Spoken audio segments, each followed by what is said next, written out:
I want you to put yourself in like a very specific, um, very grim situation. Okay, set the scene. So it's June of 1917. You are a Russian soldier, and you're shivering in this muddy, just lice-infested trench on the southwestern front. Which is an absolutely miserable place to be. Beyond miserable. I mean, for 3 years, you have watched your friends get shredded by German artillery. You don't have enough boots. You barely even have enough rifle. Yeah, the logistics were just non-existent. Right. But recently, you have this glimmer of hope. Back in February, your country overthrew the Tsar. The Romanov dynasty, which ruled for centuries, by the way, is gone. A huge moment. Huge. Yeah. And you've been told there's a new free Russia. You have socialist leaders in the government now, men who claim to speak for the worker and the peasant. The guys who promised things would change. Exactly. They promised change. But today, an order comes down from your new minister of war. You are being ordered to go over the top, to launch a massive suicidal offensive straight into German machine guns. And the worst part, as the rumors filter down the trench line, you realize you aren't advancing to protect your village or your family or this, new democracy. Right. You are being ordered to die specifically to satisfy the interest payments on loans from French and British banks. Wow. Yeah, that's just a staggering psychological breaking point. I mean, when you realize the new boss is literally spending your life to pay off the old boss's debts. It really is. Yeah. And, that realization is the engine of our deep dive today. Yeah. We usually get this very, sanitized, cinematic version of revolutions. Oh, absolutely. The whole, a crowd storms a palace, a flag is raised, and boom. Right. The calendar flips and the world changes in a single afternoon. But that is such a myth. Yeah. Today, we are tearing apart the actual mechanics of a historical earthquake. Specifically, those critical months between April and October 1917 in Russia. Yes. We're going to look at how a moderate, compromise-driven government completely collapsed, which paved the way for the Bolsheviks to capture state power. And to do this properly, we are leaning on just a phenomenal stack of sources today. Oh, it's such a good stack. It really is. The backbone of our analysis comes from Leon Trotsky's History of the Russian Revolution, specifically his granular breakdown of the spring and summer of 1917. Right.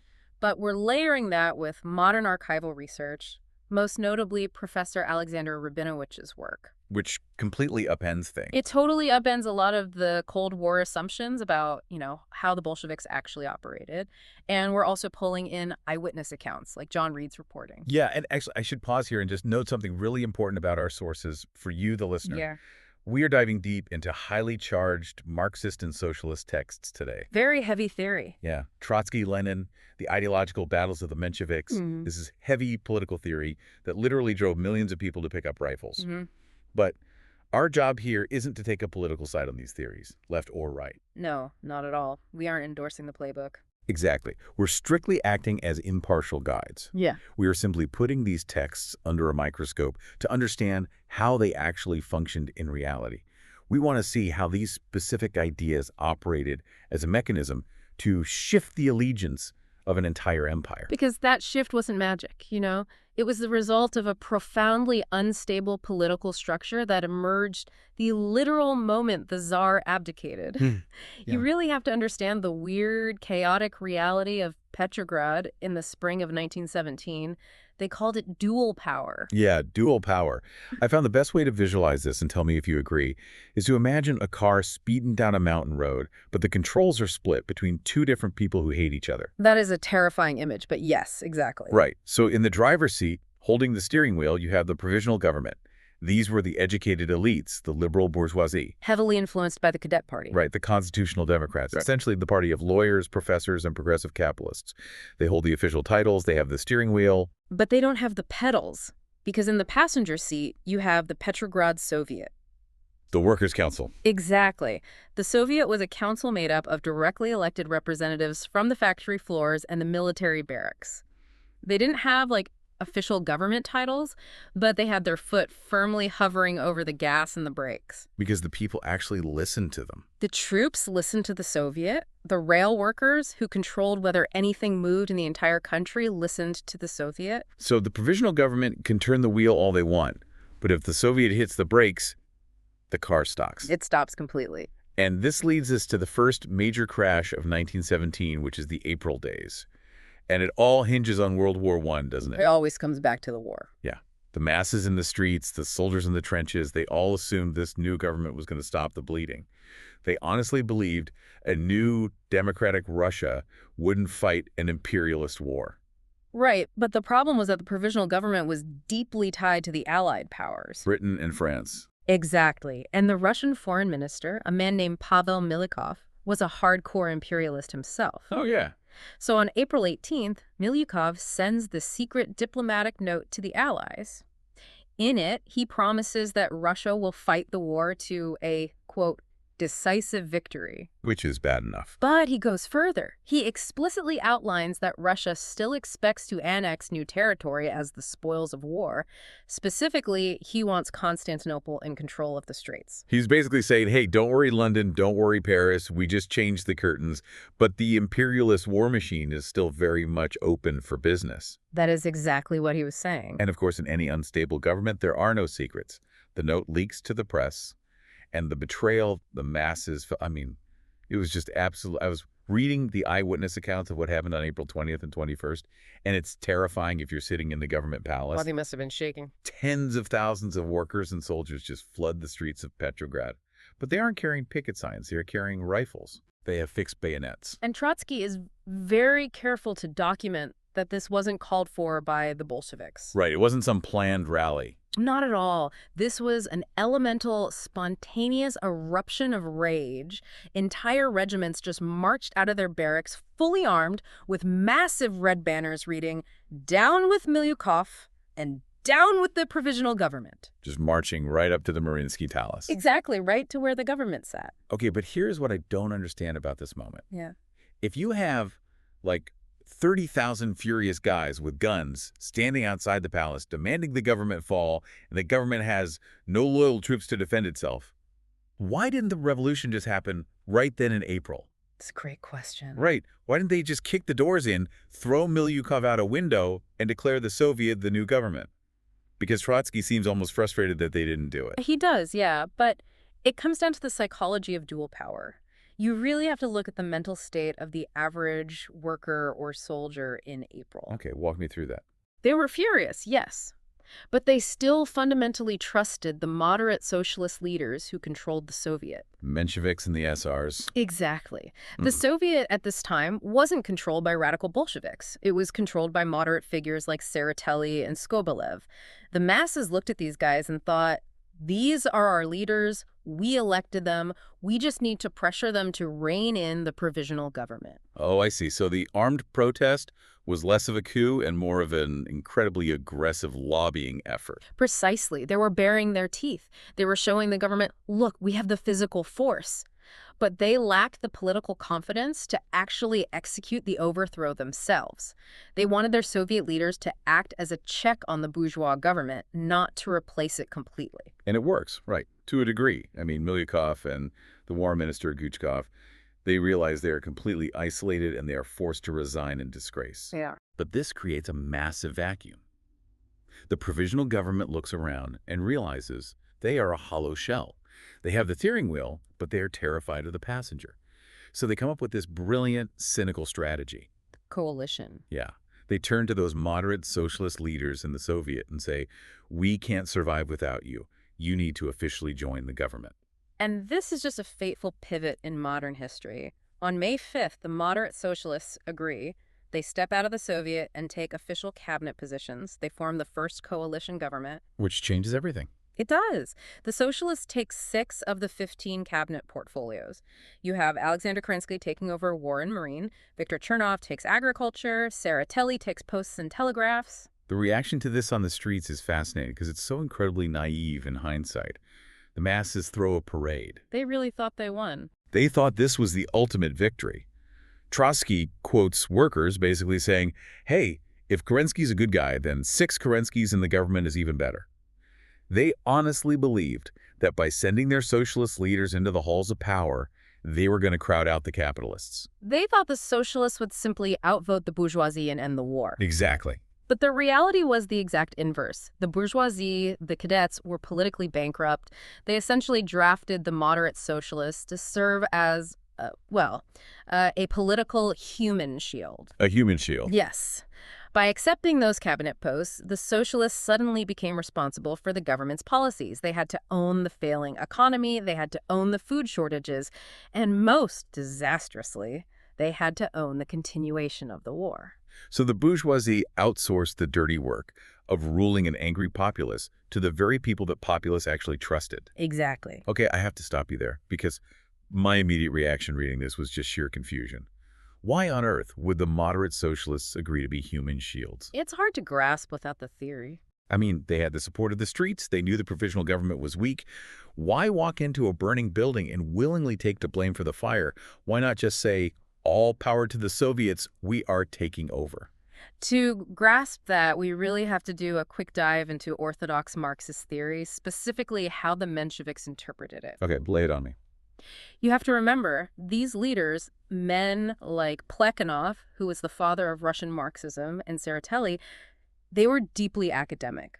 They believed that history moved in rigid, scientifically predetermined stages. Right, the whole idea that feudalism evolves into capitalism, which eventually evolves into socialism. Exactly. It's like baking a cake. You can't put the socialist frosting on before you bake the capitalist cake. Right. In their view, Russia was just emerging from feudal Tsarism. Therefore, the revolution they were living through had to be a bourgeois democratic revolution.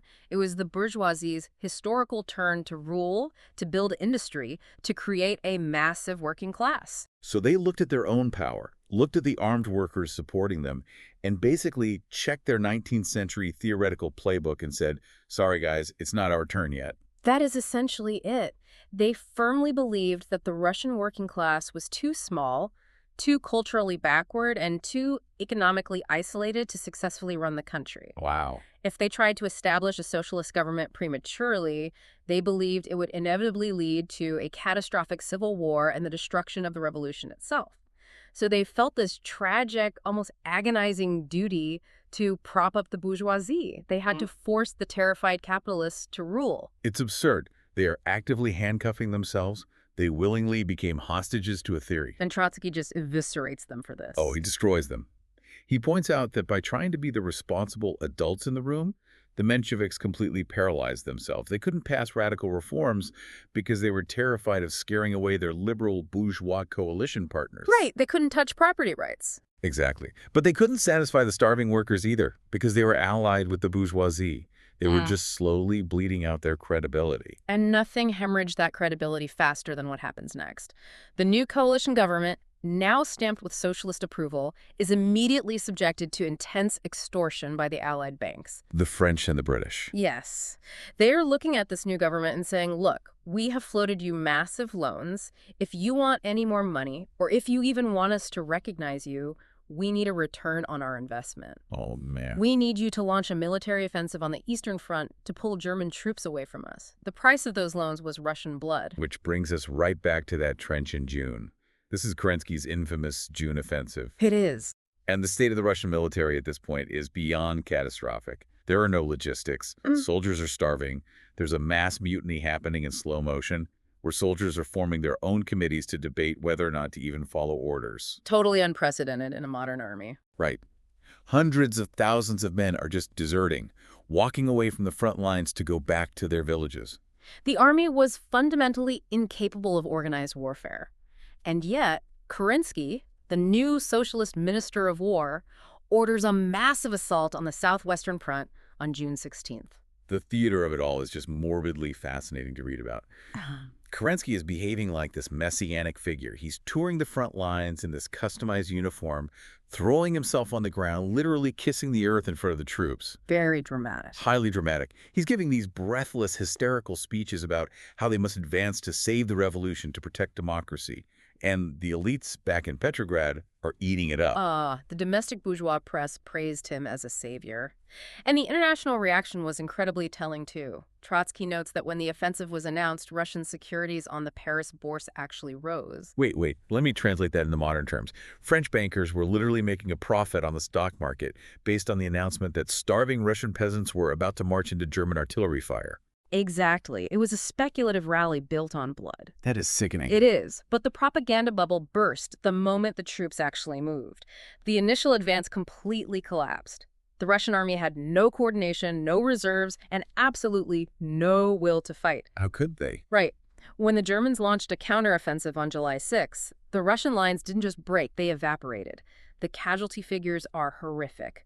We're talking 150,000 Russian soldiers killed and nearly 250,000 wounded in a matter of weeks. 150,000 dead for an offensive that accomplished absolutely nothing. Think about that psychological snap we talked about at the beginning of the deep dive. That soldier realizes his socialist heroes in Petrograd just fed him into a meat grinder to appease foreign bankers. That is the exact moment the military is permanently, irrevocably radicalized. It was the death blow to the credibility of the compromisers. The soldiers realized that words like democracy and defense of the revolution were just new masks for the old imperialist slaughter, and this directly triggers what history calls the July Days. Yeah, the July days are so critical because it shows just how volatile the situation had become. It's early July, the news of the military disaster reaches Petrograd, and the city absolutely explodes. Spontaneously again. Spontaneously. This isn't like the April days where they just wanted to lobby the government. The soldiers and the workers are furious, and they rise up in an armed rebellion. They flood the streets, and they're demanding that the Soviet finally take total power. All power to the Soviets. But the Soviet, which is still controlled by the moderate Mensheviks and SRs, refuses. They're terrified of the masses. Still clinging to the theory. Clinging to the theory. So the provisional government, with the tacit approval of those moderate Soviet leaders, decides it's time to violently crack down on the radical left, specifically the Bolsheviks. This is where the Bolsheviks almost get wiped off the map, right? The government pulls loyal troops from the front line and just unleashes them on Petrograd. They smash the Bolshevik printing presses. They arrest Trotsky. They go hard after Lenin, too. Yeah, they launched this massive smear campaign, completely fabricating documents to claim that Lenin is a paid German spy who organized the uprising on behalf of the Kaiser. Lenin is forced to shave his beard, put on a wig, and flee across the border to Finland in the dead of night. The July Days were a devastating defeat for the radical left in the capital. The provisional government thought they had finally restored order and decapitated the Bolshevik threat. But they were wrong. They were suffering from a fatal myopia. They were so focused on the street fights in Petrograd that they completely failed to realize that the ground beneath the entire country was giving way. Yes. While the politicians are congratulating themselves on arresting a few Bolsheviks, the Russian countryside, which is, what, 80% of the population? Yeah. It is literally catching fire. Yeah. This is my absolute favorite part of the historical record because it happens almost entirely outside the control of any political party.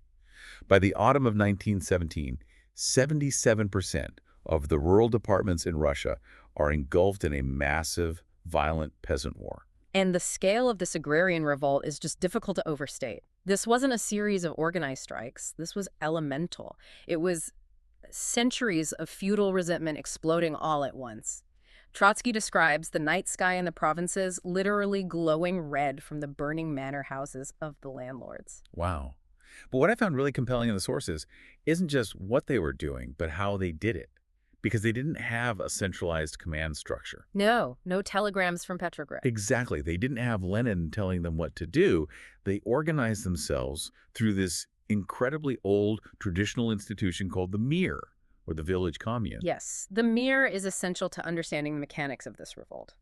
The Russian peasantry didn't operate on an individualistic, American-style pioneer model. They lived in tightly knit communes where land was periodically redistributed among families based on need. Right. So when the Tsarist authority collapsed, the peasants simply used the assembly of the mir to make collective democratic decisions about how to wage war against the local landlord. It's like highly structured chaos.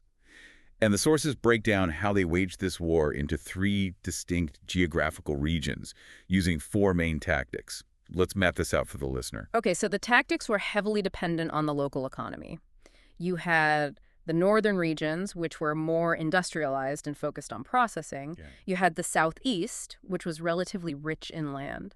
And you had the central agricultural region, which suffered from acute land starvation. I mean, the peasants there were desperate and destitute. So what were the 4 main methods of attack? I know the first one is the most intense. Yeah, the first and most dramatic was the direct violent seizure of the landlord's estate. This was most prevalent in that desperately poor central region. Right. The village commune would assemble, vote to confiscate the land, and then march en masse to the manor. They would force the landlord to flee, and crucially, they would burn the manor house to the ground to ensure he could never return. It was scorched earth. They were actively dismantling the physical infrastructure of feudalism. Exactly. The second tactic was the seizure of immediate necessities.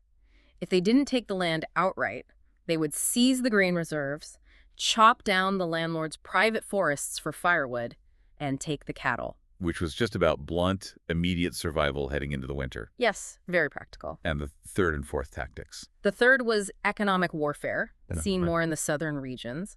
The peasants would organize massive rent strikes, refuse to work the landlord's fields for wages, and essentially boycott the estates until the landlords were bankrupted. Starving them out of their money. Right. And the fourth tactic was a complete administrative boycott. They refused to recognize local government officials, refused to supply conscripts for the army, and absolutely refused to pay taxes. It is a total systemic collapse of the Russian state in the countryside. Yeah. But here is the massive contradiction that I just couldn't wrap my head around until I dug into the political affiliation. Oh, the voting bloc? Yes. The peasants, as a voting bloc, were overwhelmingly loyal to one specific political party, the Social Revolutionaries, or the SRs. The SRs were the peasant party. Their entire platform was built around village populism and agrarian reform. True. And the crazy thing is, the Minister of Agriculture in the provisional government, Viktor Chernov, was a leading SR. That is the tragic irony of 1917. The peasants technically had their own man in power. Right, so why are they burning down manors if their guy is running the Ministry of Agriculture? Because Chernov and the SR leadership fell into the exact same trap as the Mensheviks. When they entered the coalition government, they became obsessed with legality and being, quote, responsible statesmen. Bureaucrats. Exactly. Chernov is sitting in Petrograd, allied with bourgeois ministers who themselves are large landowners. So he sends out telegrams to the provinces essentially saying, we hear you, the land will be yours, but you must wait. Unbelievable. We need to conduct comprehensive land surveys.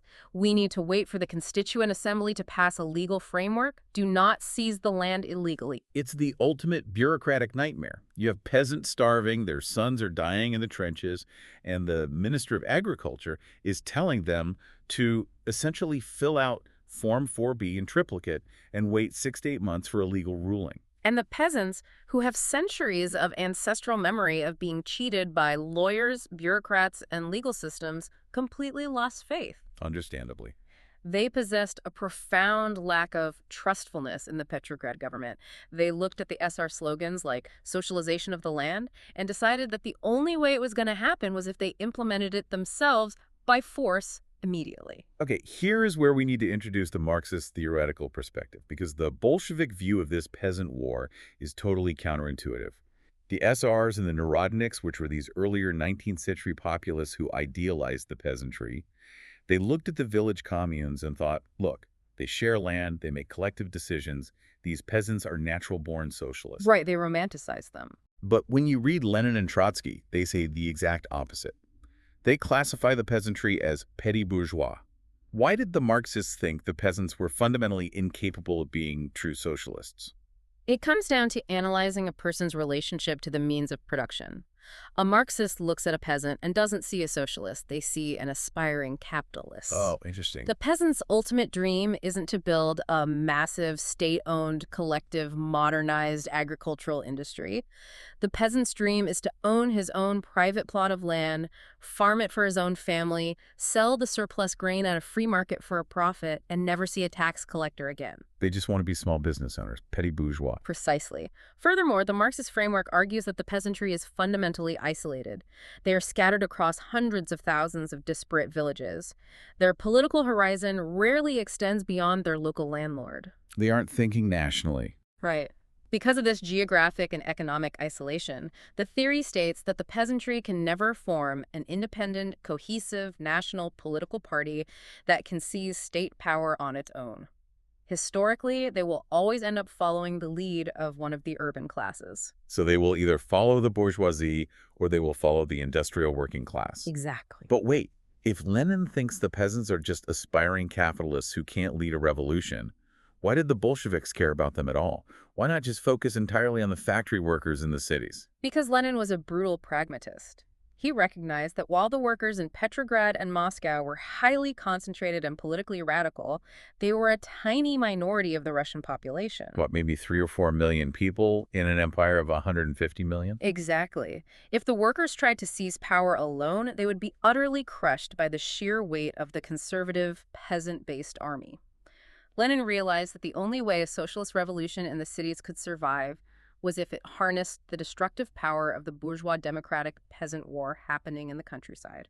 I want to read a quote from Trotsky here because it's dense, but I think it's the key to the whole strategy.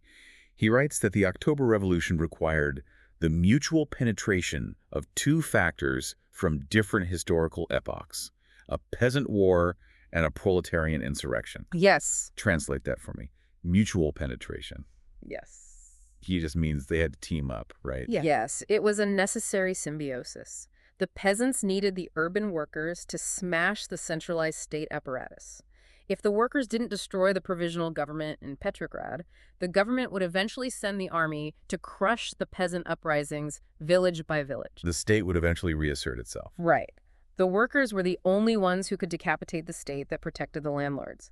In return, the workers desperately needed the peasants to act as a massive tidal wave across the continent, washing away the foundations of the old regime so the state couldn't be rebuilt.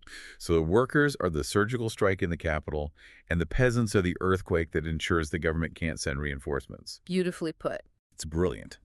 So let's look at the board in late summer 1917. The provisional government is a laughingstock, completely discredited by the coalition in the June offensive. The army is radicalized and mutinying. The moderate socialists are exposed as frauds, and the countryside is completely out of control. The vacuum is massive. And into this vacuum steps the one political party that refused to compromise. The Bolsheviks. Which brings us to the surge and really the most misunderstood aspect of this entire history. The numbers alone are staggering. Our sources note that in February, the Bolsheviks were a fringe group of maybe 24,000 members. By the eve of the October Revolution, they had grown to about 240,000 formal members. A huge jump. But here's the crazy part.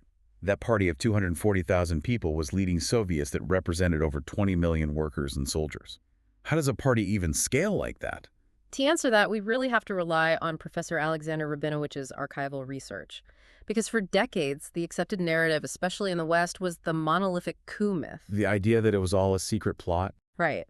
The story went that Lenin was a flawless dictatorial mastermind who commanded a tiny, fanatical, militarized cult. According to this myth, the Bolsheviks didn't have popular support. They just executed a brilliant, top-down, secret conspiracy to hijack the state. Right. The idea that 1917 was just a really successful bank heist by political extremists.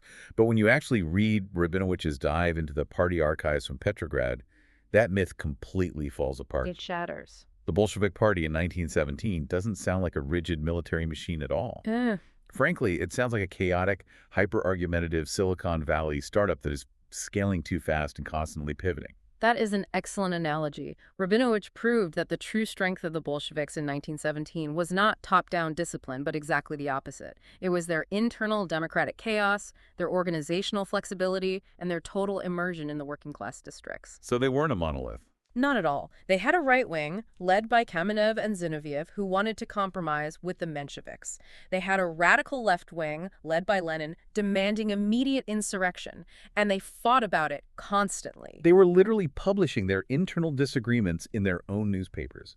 Zinoviev and Kamenev publicly argued against Lenin's plans. You can't do that in a dictatorship. Exactly, and because they were so decentralized, the local party committees in the factories and the naval bases had immense autonomy. They weren't waiting for telegrams from Lenin. They were making their own calls. They were on the factory floor at the Putilov plant or on the decks of the battleships in Kronstadt, listening to the actual demands of the workers and sailors. So they had this incredibly tight feedback loop. Precisely. They were deeply responsive to popular aspirations. There is this fascinating concept in our Marxist texts where they argue that the party didn't radicalize the masses. In fact, Trotsky points out that during the summer, the masses were often moving 100 times to the left of the Bolshevik party itself. The workers were demanding action while the party was trying to hold them back, as we saw in the July days. So they weren't brainwashing anyone. The masses were becoming radicalized by their own lived trauma. They tried trusting the moderates, and it got them 150,000 casualties in the June offensive. Right. They tried trusting the SRs, and they were told to wait for land while they starved. The masses organically adopted Bolshevik slogans: peace, land, and bread. All power to the Soviets, because those slogans were the only ones that matched the reality of their survival needs. The Bolsheviks were the only ones offering a political framework for what the masses were already doing. The peasants were seizing land. The Bolsheviks said, we officially validate those seizures. The soldiers were deserting. And the Bolsheviks said, we will sign an immediate peace treaty. Trotsky uses a brilliant metaphor here. He says the party acted as the red-hot conductor for the electricity generated by the masses. That's a great image. The party didn't generate the electricity. The rage, the strikes, the mutinies, that was the masses. But the party provided the wiring to direct that raw, chaotic energy toward a single, focused goal: the seizure of state power. The red-hot conductor.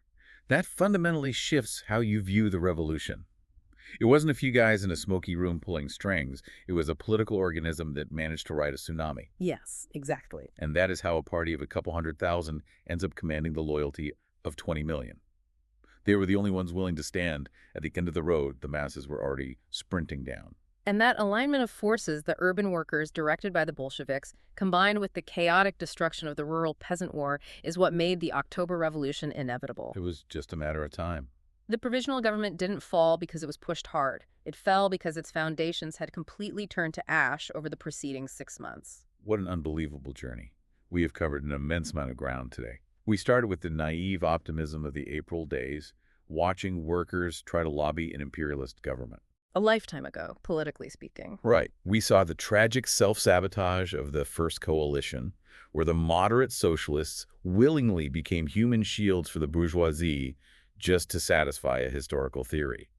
We walked through the absolute nightmare of the June offensive, and we explored the mechanics of the mirror as the peasantry burned feudalism to the ground. A true earthquake. And finally, we saw how a messy, argumentative, flexible party managed to channel all of that electricity. It is a profound study in the mechanics of power.